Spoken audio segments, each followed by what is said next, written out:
joined today by Justin Douglas, Democrat for Pennsylvania Congressional District 10. Why are you running for this office? Look, I'm a sitting county commissioner in Dauphin County, which is part of the district. And in May of last year, I sat with families of the Bhutanese Nepali community. 5 individuals were facing deportation, journeyed through their experience with the federal government and the unprecedented reality of deporting refugees back to a country that ethnically cleansed them decades before, and had no interest in running for Congress at that time, but saw the realities of our immigration enforcement right now and the individuals it's harming, many who have no criminal record or maybe a DUI, and in some cases a DUI a decade ago that they served for and are ultimately been contributors to the community. I brokered a meeting with a local county warden to ensure that those families got to visit their family members for the last time, and I drove out with them as they said goodbye to their family members, maybe for the last time. That was a pretty eye-opening experience to the harms that are being done by this administration. And then I was approached a few months later to consider running because of my position on immigration and my experience that I had had as a county commissioner. It was something I initially kind of was like, now's not the right time kind of situation. And then over the course of some thoughts, prayers, thinking about it, considering it, lots of conversations with my wife, came to the conclusion that we need fighters in Washington right now. That's where the fight is, and decided to throw my hat in the ring. You touched on it a little bit, but what area of the state does the 10th Congressional District cover? Central Pennsylvania, Harrisburg is part of the district, York, Carlisle, all part of the district. So all of Dauphin County, most of Cumberland, and the northern part of York and the city, yeah. You touched on being a chairman of the Dauphin County Commissioners. What drew you to public service? So I was a pastor for 20 years before I became an elected official, and I've always had a heart to serve people.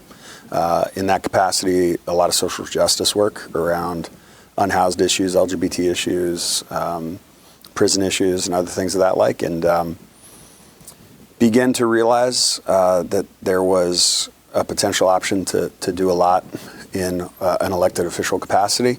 And one of the things that I saw as a pastor was, I shared the story of 2 people walking down a trail along a river, and they're walking along a trail along the river, and one of them spots a kid coming down the river drowning, dives in, saves the kid. As soon as he saves the kid, there's another kid coming down. The other guy jumps in, saves the kid. And this goes on for 20 minutes. And one of them just starts walking on the trail and leaves. And the other one's there trying his best to rescue these kids out of the river. And he goes, "Where are you going?" He's going, "I'm going up the river to see who keeps throwing kids in the river." And I think when we talk about policy, as a pastor, I've seen the outcomes of bad policy. And being somewhat of a policymaker as a county commissioner has allowed me to work for more just efforts in that. And I think in Washington, we're seeing a lot of bad outcomes to bad policies right now. And the opportunity to address that at the national stage is something that I'm interested in. What experience besides being a pastor would you bring to this role in Congress? I think the biggest experience I bring is being a principled leader.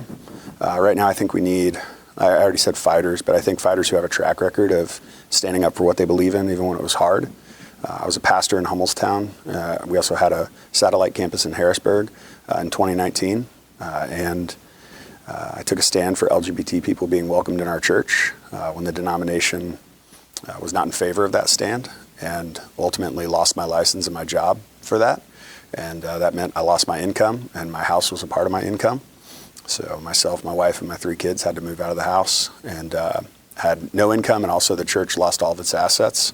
So immediately went into church planting phase with that same community with different resources, and drove Uber and was a CrossFit coach.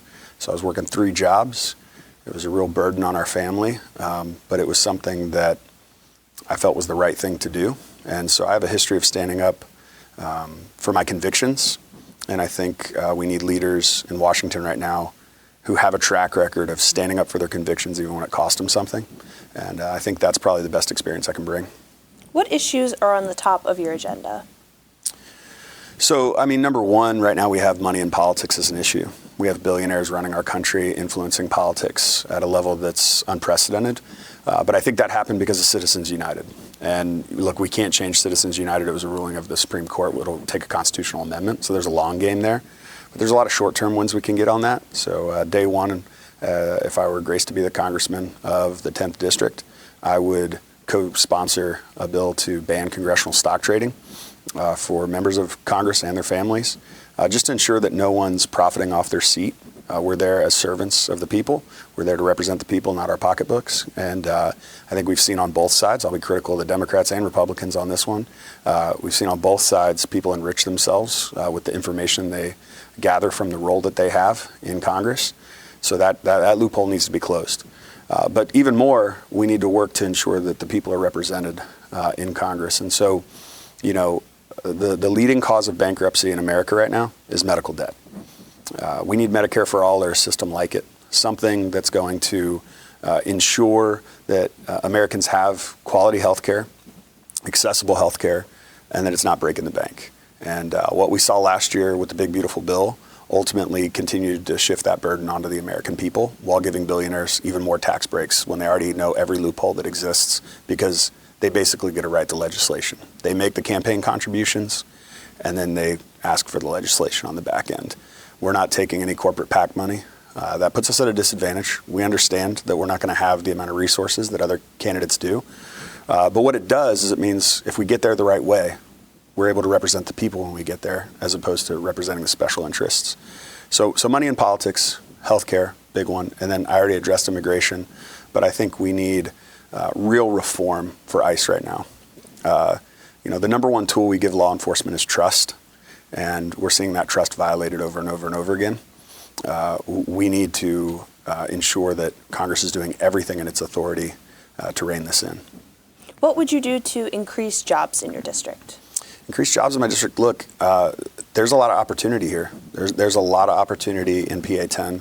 When it comes to jobs, look, I'll work with anybody. I'll work with any corporation that wants to come to our region and consider how we can make it easier for people to come to our region. The governor's done some really good work on this. He's done some good work to attract businesses to Pennsylvania.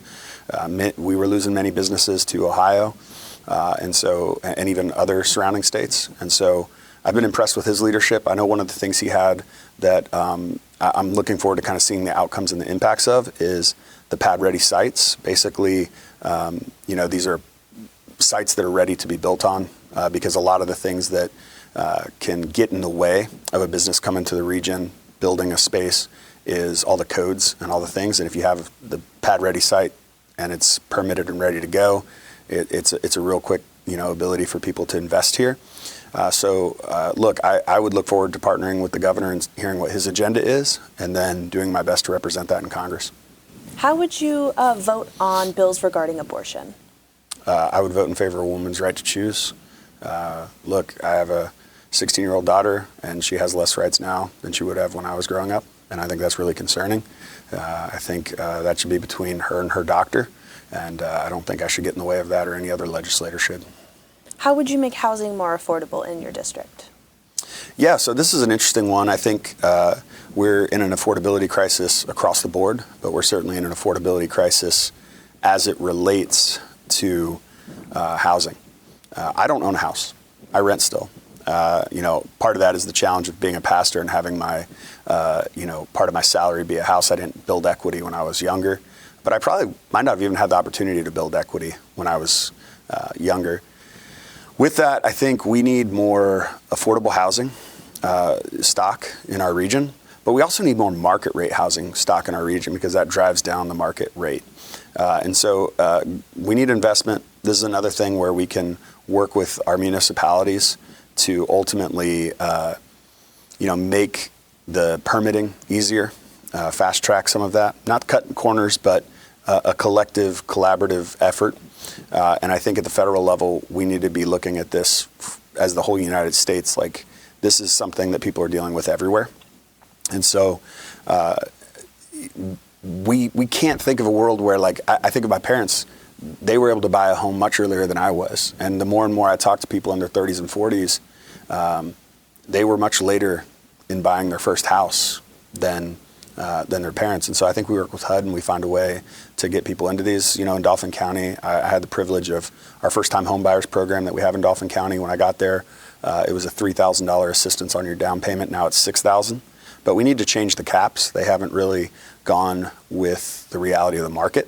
And so that just means, your caps on how much you make and your caps on the cost of the home, those need to continue to be raised to reflect the market. U.S. Term Limits reports that you are in support of term limits for Congress. How many terms would you stay for? The report that I signed was 3. But I didn't say that I would stay for only 3. I said I would support legislation, and then once that legislation goes into effect, I would. I'm not going to have rules for me and not everybody else. I think we need to pass that legislation. We need to make it clear that representatives shouldn't be looking for a career in Washington. They should be looking to serve the public and then move on. Because one of the things we've seen is, the age of Congress is such, and the, institutionalization of individuals, which can be a benefit. Let me be clear. When people have decades of service in a particular field, they clearly know the work. But it also means they might be insulated from the real problems in their district. And so I think 3 or 4 terms for congressmen sounds good to me, and 2 for a senator sounds fair. Where do you stand on energy policy? Look, I think first and foremost, we need to protect our environment. And so when we talk about energy, how do we do our best to ensure that we're protecting our environment? Seeing this administration's divestment from renewables is really concerning. We had so many solar projects in the works and other projects like that, wind and others, that, we're going to help us diversify the grid. We need to get those back online, and we need to expedite them. And then I think the bigger concern I have is, with many of these data centers going in and the energy that they're going to require, what's this, a lot of people are concerned about the environmental impacts of those, which I am, but I'm also concerned about the impact on constituents. How high, when these take all this energy off the grid, that's going to mean energy is going to be more expensive for the average person, and energy is already expensive, and it already continues to be more and more expensive. So I think we need to ensure that our energy policy is something that is thinking about the end user and thinking about their experience and the cost to them, and then diversifying to the extent that we're doing that and protecting the environment. How would you work to make your district safer? I'll speak to the ways I've done that as a commissioner. In our budget, not this year's budget, but the year before, we invested in 2 new members of our gang violence task force. So I think there's community policing, and I think continuing to invest in 911. One of the things that we've seen, most people don't know this, but when you call 911, the county picks up. So that's who does that, and continuing to see divestments from the federal level. All these cuts, they're typically cost shifts to the counties. So I have a unique perspective if I were to get into Congress to be able to think about who the county commissioners are and how they're going to experience the cut. Is it a cut that's just going to be, you could make a cut at the federal level and take a victory lap about how you cut a budget, but really you may have just shifted the cost onto the property tax owner, the people who own property in the region, because those are mandates to require, but you cut the funding at the federal level. And so it's going to be paid for somehow by the American people. And so I think ensuring that all of those public safety, funds that exist at the federal level, that we're investing in them, and especially ensuring that counties have the resources they need to deploy them well. How would you help education if elected to this position? Yeah, so my wife's a 3rd grade educator in Harrisburg City. So this is a passion of mine. All 3 of my kids are products of public school in Lower Dauphin. Our teachers are not paid enough. Let's just start there. We saw, $50,000 bonuses going to ICE. I've never seen a proposal for a $50,000 bonus for every teacher in America, but the work that they're doing is critical to the next generation. And many of them are not just teachers; they're also counselors. They're also, mentors. And I think it's important that we resource them. I know every year when my wife is getting her classroom ready, she's she's paying it out of our checking account. You know what I mean? And I think teachers need the resources to make their classrooms ready.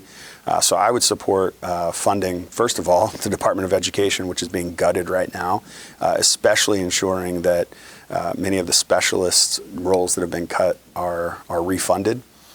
And look, I think we need to ensure that, especially here in the 10th, we've seen a lot of underfunding for minority school districts. They have not been funded fairly, and so we need to continue to address that. Again, the governor's done a great job of addressing that within his budget, but we need to ensure that that's happening nationwide.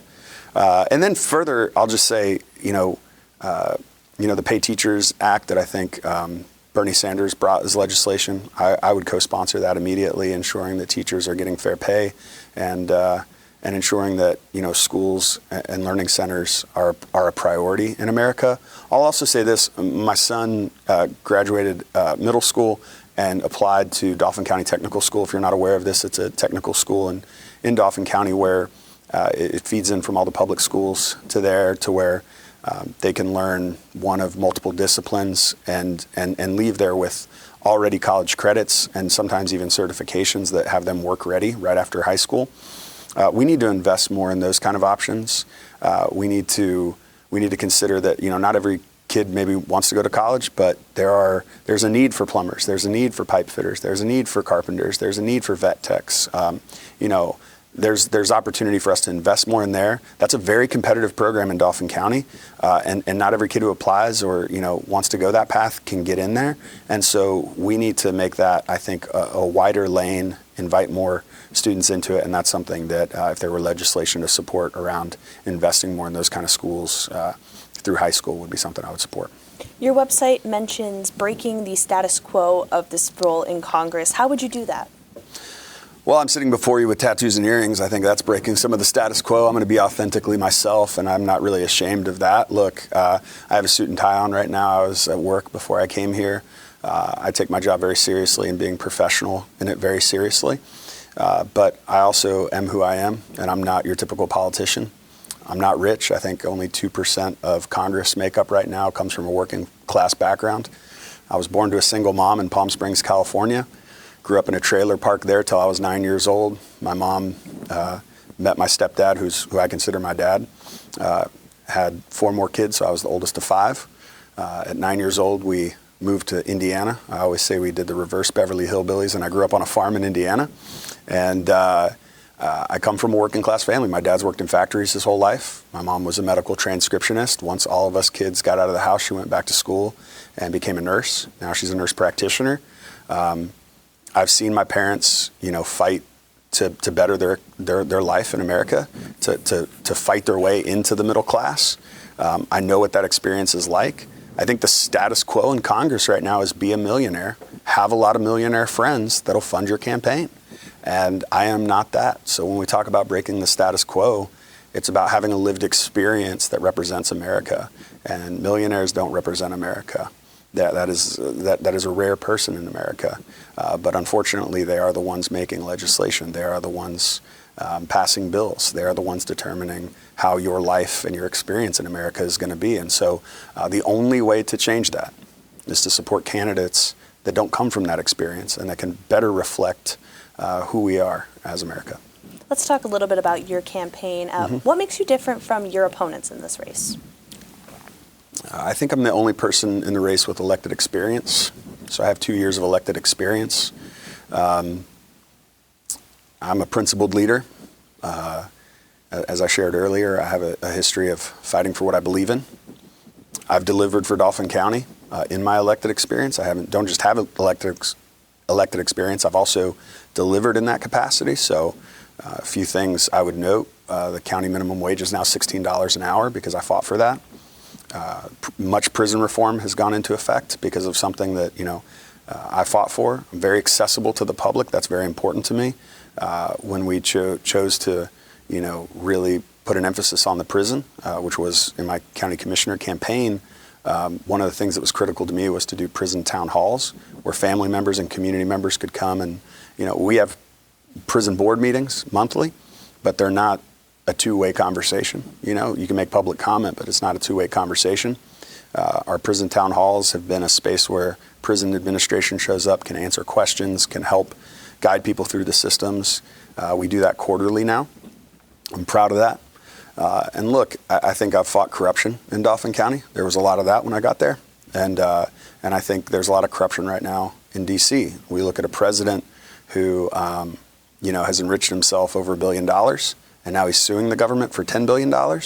And we see him, raiding election offices in Georgia and taking ballots because he believes the 2020 election was stolen from him, and he still wants to be vindicated, even though the courts have already ruled in every single one of those cases that there's no merit to that.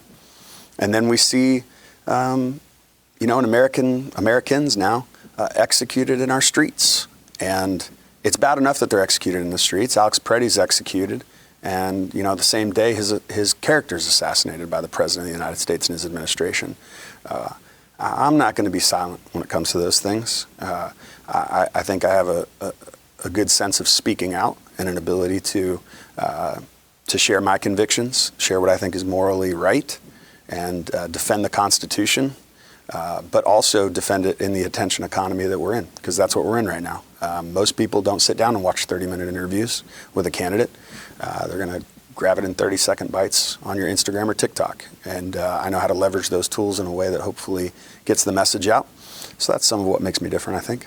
Can you talk a little bit more about how you have been campaigning, like you said, with those short little videos on social media? Yeah, we're having fun with it. Look, I think I truly believe when you run for office, you should try to have fun with it.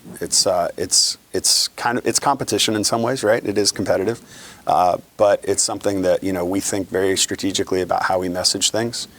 Just this week, we released a reverse attack ad on me, which is basically like, Justin Douglas is the Democrat they warned you about. He supports Medicare for all. He's not even taking corporate PAC money. Like basically just all the things that are, I think, good about my campaign. But, in this particular, attention economy, that kind of grabs your attention. You're like, whoa, hold on. Is he posting an attack ad about him? What is this? And so we play those games. We try to beat the algorithm, if you will, and try to get in front of people.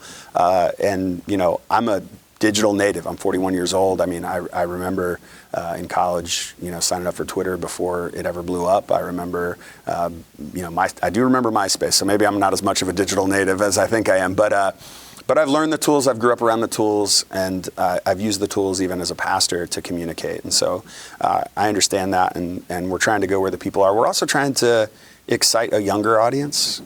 Look, we have a lot of young people that are disengaged when it comes to politics, and what's happening in the political landscape right now, it greatly affects them. You know what I mean? When we talk about like student loan forgiveness and things like that, it's like this. We just talk about the affordability of college, or in this case, lack thereof affordability, right? These are decisions made by legislators, right? So trying to encourage them to get involved. Our very first town hall, we've had, I think, 5 or 6 town halls at this point. Our very first one was intentionally at Penn State Harrisburg because we wanted to go where the students were and try to encourage them to sign up to vote, to register to vote, and ultimately to remember that it's not just a general election, it's a primary. It's not just a presidential election, it's municipal elections that matter. And so trying to educate people on how to show up. The incumbent Republican in this race is Congressman Scott Perry, and a spokesperson from his campaign accused you of, quote, tying yourself to the most radical fringe of the Democrat Party at every turn, end quote. How do you respond to that? I guess if it's radical to say that people shouldn't be going bankrupt to pay for seeing a doctor, then I guess I'm a radical. I guess if it's radical to say that the Constitution still matters, I guess I'm a radical. I guess if it's radical to say that Americans shouldn't be murdered in the streets by their federal government, I'm a radical. I mean, I think what's actually radical is what this administration's doing. And so, look, the accusations are going to be, I'm far left, liberal, whatever. Look, I grew up on a farm. I was homeschooled. I have 2 degrees from Liberty University. Like, I know conservative politics. I know, even more threatening, I know Christian nationalism. And so I've lived much of that. And so you can paint me in whatever box you want to paint me, but ultimately I want to deliver for the American people. And let me say it this way. I am a radical in that I also criticize my own party. And, you know, the biggest criticism I have of my party is whenever they're in power, they never run up the score for the American people. They don't deliver. And I think we need to deliver. And I think we also need to go out and take victory laps when we do. We do a bad job of that. We try to, you know, position ourselves as humble. But I think we need to show the American people that our agenda is one that will deliver for you. It's not going to deliver for us individually. We're not trying to profit off of you or profit off of our seats. We're here to deliver for you. And then we are going to take a collective victory lap when we get that done, because that's hard work, and we deliver for you. So that look, if that makes me a radical, then so be it. I think people may want radical leadership right now, if that's what it looks like. Take the last minute we have to tell the viewers why they should vote for you.